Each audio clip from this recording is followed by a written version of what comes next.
Assalamualaikum warahmatullahi wabarakatuh. Perkenalkan, saya Diska Dwi Oktavia dengan NIM G4222086, Program Studi Gizi Klinik Jurusan Kesehatan Politeknik Negeri Jember.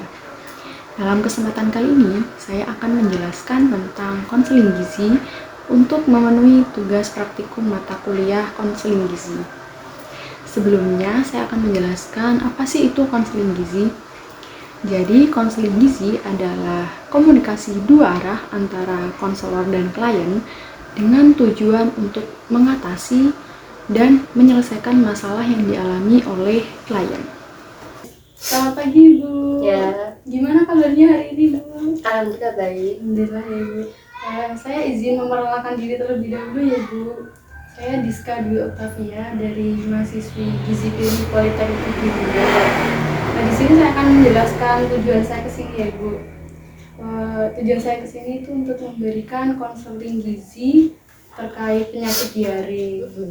Saya juga sebagai mahasiswa gizi klinik ingin membantu dan menyelesaikan masalah yang anak Ibu sedang alami, yaitu diare. Sebelumnya juga Ibu tenang saja karena data yang Ibu berikan kepada kami akan kami jaga kerahasiaannya. Oh ya, maaf sebelumnya, ini dengan ibunya, ibu kandung, tante atau kakaknya ya? Ibu kandung. Oh ya, ibu kandung. Jadi sebelumnya saya ingin mendata anak Ibu terlebih dahulu ya. Nama lengkapnya? Civi Laura Dirtihara. Laura Dirtihara. Umurnya Ibu? 2,5. Kemarin kan sempat dibawa ke dokter ya Ibu? Atau bagaimana? Sebelum terkena diare. Iya, Ya, terkena. saya bawa ke dokter. Oh iya, dibawa ke dokter. Itu sempat ditimbang berat badannya? Enggak. Oh enggak ya.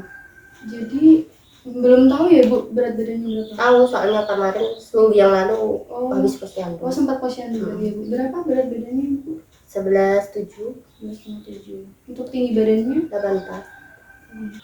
Berdasarkan perhitungan berat badan menurut umur, status gizi ADGV ini sudah baik ya Bu, normal. Untuk perhitungan tinggi badan menurut umur juga normal, baik Ibu. Nah, kemarin kan sempat dibawa ke dokter waktu mengalami diare itu, apa yang membuat Ibu memeriksakan ADGV ke dokter ya Bu? Soalnya dia itu diare 14 kali dalam sehari ya? Dalam sehari. Sebelumnya apa Ibu tahu apa itu diare? Sudah tahu tapi kan belum tahu sedetailnya. Oh ya gitu ya. Jadi diare itu BAB yang cair ya Bu, dan lebih frekuensi buang air besarnya itu lebih meningkat dari biasanya, seperti yang Ibu bilang tadi 14 kali ya dalam sehari. Oh ya, terkena penyebab diare itu apa ya? Oh jadi penyebab diare itu banyak Ibu, ada dari faktor bakteri, ada bakteri namanya itu Salmonella. Nah, bakteri Salmonella sendiri ini ada pada telur yang kurang matang. Jadi misalkan Ibu masak bahan makanan apapun itu diusahain yang matang. Dan mungkin yang di GV suka telur ya Ibu, mungkin suka telur ya Ibu. Nah itu mungkin biasanya Ibu kurang matang masaknya, itu bisa di situ bakteri bisa memicu diare tadi. Nah, selanjutnya juga ada bakteri E. coli. Kalau bakteri E. coli sendiri ini ada pada air yang dikonsumsi adiknya, kurang bersih. Selanjutnya diare ini juga dihubungkan dengan faktor makanan. Jadi faktor makanan yang kurang bersih, misal adiknya habis main nih, tangannya kan kotor Ibu, jadi langsung pegang makanan langsung dimakan. Jadi dibiasakan adiknya untuk mencuci tangan setelah buang air besar, sebelum makan diusahakan cuci tangan seperti itu. Selanjutnya ada alergi juga. Alergi itu juga bisa menimbulkan diare. Misalkan alergi pada susu sapi itu juga bisa menyebabkan diare. Selain itu ada obat-obatan, efek obat-obatan seperti antibiotik. Selanjutnya saya akan tanya-tanya banyak ini ke Ibu, apakah Ibu bersedia untuk saya ajak diskusi untuk bekerja sama agar konseling ini bisa berhasil. Apakah Ibu bersedia? Bersedia ya. Kalau untuk sehari-hari ibu kegiatannya apa saja ya? Selain ibu rumah tangga, saya penjahit. Oh iya, penjahit ya Bu. Kalau untuk tidurnya Jivi itu susah atau enggak ya? Gampang kok. Oh, gampang ya. Kalau siangnya tidur siang, teratur pokoknya. Oh iya, cukup ya Ibu. Apakah Dek Jivi ada alergi makanan? Tidak. Oh, tidak ada. Kebiasaan makannya seperti apa Bu? Diberikan bubur atau nasi setiap harinya? Pakai nasi. Pakai nasi ya. Berapa centong Bu kalau boleh tahu? Setengah centong. Centong. Habis ya Ibu?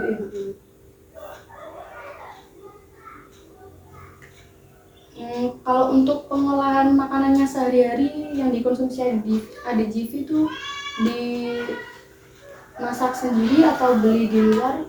Dimasak sendiri. Nah tadi kan ibunya masak sendiri ya makanannya. Itu pengolahannya seperti apa Ibu? Apakah digoreng, lebih banyak direbus? Ya ada yang digoreng. Berarti sering digoreng gitu ya Bu ya? Ya lauknya kayak ikan, tempe kan digoreng. Iya. Telur juga seperti itu ya Bu? Jadi lebih sering digoreng ya Bu? Ya soalnya kan nggak suka yang direbus. Gitu ya. Nah itu kurang baik ya Bu. Jadi lebih baik itu dikombinasikan lagi makanannya. Lebih baik yang direbus, dikukus seperti itu. Nah untuk goreng-goreng sekarang dihindari dulu ya Bu. Karena itu kayak makanan yang goreng-gorengan, yang berlemak, berminyak itu bisa menimbulkan diare, bisa memicu diare. Karena tubuh tuh nggak bisa memecah lemak itu tadi Bu. Jadi bisa diare nanti di akhir saya akan berikan leaflet ya Bu atau buku saku untuk ibu baca. Di situ nanti ada makanan yang dianjurkan, makanan yang tidak dianjurkan, terus kayak ada pencegahan juga. Ada Jivi ini kan terkena diare akut ya Ibu. Frekuensi BAB-nya kurang lebih 14 kali tadi ya Ibu, dan sehari, dan itu termasuk diare akut. Kalau diare kronis itu lebih dari 15 kali. Nah jenis diet yang bisa diterapkan itu jenis diet rendah sisa. Untuk makanannya itu berupa makanan cair Ibu, makanan kental seperti itu. Jadi misalkan nasi itu diganti dengan bubur seperti itu. Nah nanti akan secara bertahap. Misal sekarang makanan cair kental, terus makanan lunak, terus baru makanan biasa seperti nasi. Nanti disesuaikan dengan kondisi adik Jivi. Saya juga akan menjelaskan tujuan diet kali ini ya Ibu. Itu memberikan makanan sesuai kebutuhan gizi yang sedikit mungkin meninggalkan sisa sehingga dapat membatasi volume feses dan tidak merangsang saluran cerna.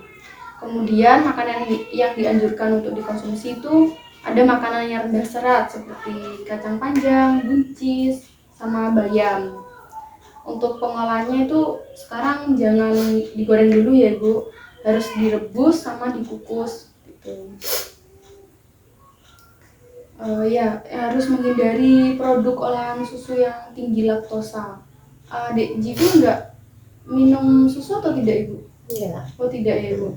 Ya misalkan adik Jivi atau ibu ingin memberikan susu itu diganti sama susu soya atau susu kedelai. Jadi dihindari dulu susu sapinya.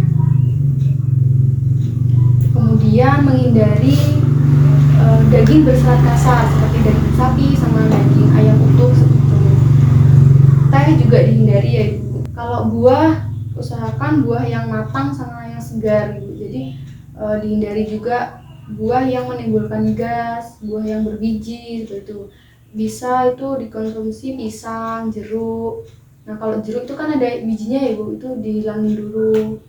Terus kayak anggur itu juga dihilangin dulu bijinya. Itu nanti jika dikonsumsi itu bisa mengganggu saluran cerna. Jadi harus yang tidak ada bijinya. Kemudian tidak memberikan makanan yang berbumbu kacang, terus berbumbu merica. Nah itu bisa memicu rangsangan pencernaan Ibu, selanjutnya nanti yang bisa menyebabkan diare juga. Kemudian untuk porsi makannya itu dikasih dikit-dikit aja tapi sering gitu Ibu. Jadi makannya sedikit-sedikit tapi ya sering gitu. Nah ini saya berikan buku saku. Ini buku saku diare. Jadi di sini sudah ada pengertian diare, terus gejala, ada penyebab. Nah gejala ini misalkan adik Jivi udah ada gejala, jadi ibu bisa lebih aware dulu lebih awal. Jadi adik Jivi nggak sampai terkena diare, ibu bisa mencegahnya dulu. Ini juga ada pencegahan, misalkan mengajarkan anak terbiasa mencuci tangan sebelum dan sesudah makan, setelah buang air besar, buang air kecil, itu anak adik Jivi dibiasakan untuk cuci tangan seperti itu. Terus di sini juga ada makanan yang boleh dimakan, makanan yang tidak boleh dimakan.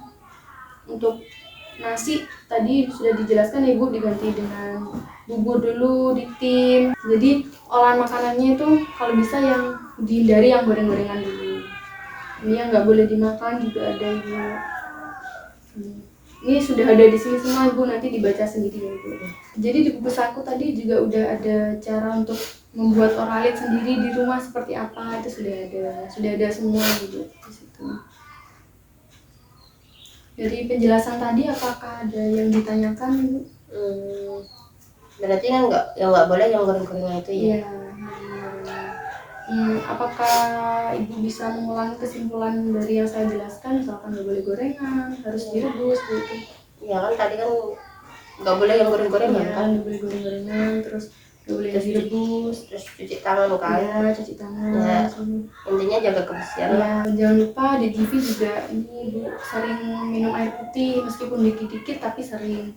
Nanti takutnya biar nggak dehidrasi. Baik ibu, jika tidak ada yang ditanyakan lagi, saya terima kasih banyak ibu sudah meluangkan waktunya untuk ditanya-tanya. Semoga tetap jaga kesehatan ya bu. Semoga DGV-nya juga bisa sehat terus, bisa terhindar dari diare lagi seperti itu.